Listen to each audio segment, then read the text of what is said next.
Vous avez dû le remarquer certainement, beaucoup de Sénégalais se contentent de lire les unes des journaux chaque matin.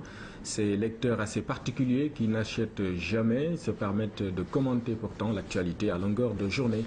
Dans ce reportage, les avis des producteurs et revendeurs. Louise Bizza.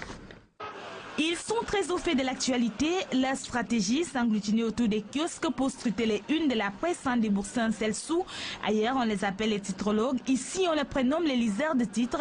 Leur seul contact avec l'information contenue dans un journal se limite au contenu de la première page. Moi, je n'hésite pas les journaux. Ça, bon, parce que moi, je lis le net, je lis les journaux à travers le net, c'est ça. Je me contente au titre et je n'achète pas, c'est ça. Bon, en faisant la combinaison des titres, des grands titres, bon, à partir de là, on peut savoir les différents thèmes développés dans les journaux. Ouais. Sans lire, ouais, on comprend l'idée générale. Ouais. À les écouter commenter l'actualité, on a l'impression d'avoir affaire à des as de l'information et pourtant, le titre des unes ne reflète toujours pas le contenu de l'article. À chacun sa méthode, mais je crois que pour savoir le contenu, il faut lire le journal. Mais comme ça, on est bien informé. Je peux dire que la une là, bon, c'est le contenant, mais pour savoir le contenu, il faut lire le journal. Il est plus intéressant d'acheter, de bien lire, mais bon, si on n'a pas le choix, on n'a pas l'argent pour acheter, on peut juste se contenter de lire les titres, et puis c'est bon. Certains vendeurs de journaux ont pris goût aux commentaires enflammés dans les rues. Pour mieux satisfaire leur curiosité, ils prêtent des journaux moyennant 25 francs, histoire de fidéliser les lecteurs. Tout le monde n'a pas eu les moyens d'acheter, mais c'est ce qu'ils n'ont pas eu les moyens d'acheter. Les vendeurs de journaux, on les comprend. C'est pour cela qu'ils leur ont mis des journaux pour qu'ils puissent lire les gros titres. Seulement, tous les vendeurs ne cèdent pas à ce jeu. Il y en a des gens qui font le malin. Si je comprends la personne, je lui demande de quel article il voulait savoir. Dans ce temps-là, je vais lui dire que ça se figure dans tel journal. S'il fait le malin, je lui empêche de toucher les journaux. Ça a toujours existé ce phénomène de se passer de journal et ainsi de suite. Mais je ne pense pas que cela puisse constituer véritablement le vrai problème des quotidiens sénégalais. En réalité, ce qu'il faut dire, c'est qu'un journal en 100 francs n'est pas viable. C'est ça la vérité. On ne peut pas continuer à ce rythme à produire des journaux et à les revendre à 100 francs parce que le coût de production est extrêmement élevé. Outre la faiblesse du système d'abonnement, les producteurs de journaux évoquent d'autres problèmes de fond liés au manque à gagner. C'est le fait que les sites en ligne reprennent les journaux gratuitement très tôt le matin, sans crier gare, avec des forums où les gens discutent sur un article qu'un journaliste de la presse écrite a pondu. Bon, ça c'est un vrai problème. Il doit y avoir un cadre réglementaire pour légiférer et faire en sorte qu'il y ait un nivellement par le haut. En tout état de cause, les liseurs attitrés des unes des journaux continuent de s'informer à l'œil gratuitement.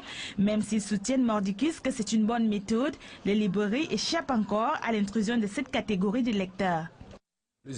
Pendant ce temps, des journalistes bien formés vivent dans la précarité. Ils peuvent rester dans les rédactions pendant des années sans aucun statut. Le calvaire de ces jeunes reporters raconté ici par Djena Badja. Le journalisme, un métier qui fait rêver beaucoup de jeunes. Pour preuve, chaque année, près de 1000 candidats se présentent au concours d'entrée au Centre d'études des sciences et techniques de l'information CESTI. Mais une fois le cap de la formation franchi, les surprises désagréables ne manquent pas souvent. Ce qui est arrivé à Maguette, qui a décidé de tourner le dos aux rédactions. Moi, je peux comprendre que je suis en formation. Oui, vous êtes en formation, vous n'avez pas encore fini, donc vous pouvez faire un stage, qu'on peut appeler un stage pédagogique. Mais faire un stage après une formation qui est complète avec une bonne base, sincèrement, je trouve que c'est décevant. C'est décevant. Moi, sincèrement, c'est ce qui m'a déçu dans ma profession. Parce que je ne pouvais pas comprendre, après une bonne formation, qu'on me propose encore de faire des stages. Parce qu'à la fin, je me disais, est-ce qu'un jour les stages vont finir? Est-ce qu'un jour je pourrai avoir un contrat? Et je ne suis pas la seule dans ce cas-là. Moi, j'ai beaucoup d'amis journalistes, des promotionnaires, qui ont fait pas mal de stages après l'obtention du diplôme. Des stages interminables, un véritable problème dans le paysage médiatique sénégalais. Cette étudiante en 3e année au CESTI a effectué des stages dans certains organes de presse et ce qu'elle a vécu dans les rédactions est loin de la rassurer. Je dirais qu'on n'a pas beaucoup de chance de trouver du travail dans les télévisions, mais plutôt dans les sites d'information qui sont nombreux en ce moment. Pourquoi pas dans les télévisions? Bon, c'est vrai qu'il y a beaucoup de télévisions, mais ces télévisions ne nous offrent pas beaucoup de possibilités. Pour des journalistes bien formés, trouver un emploi après l'obtention du diplôme est devenu une préoccupation majeure. Si vous remarquez bien, dans les discours des étudiants à l'occasion de la remise des diplômes, chaque fois les étudiants parlent de leur besoin d'être recrutés. Parce qu'ils disent tout le temps qu'ils ont été formés à bonne école. Ils ont reçu une bonne formation et donc, à partir de là, si les professionnels qui sont dans le milieu cherchent de la bonne qualité, ils en constituent. Ouais. Sur la question de l'emploi, le syndicat national de l'information et de la communication du Sénégal, SYNPICS, est pointé du doigt.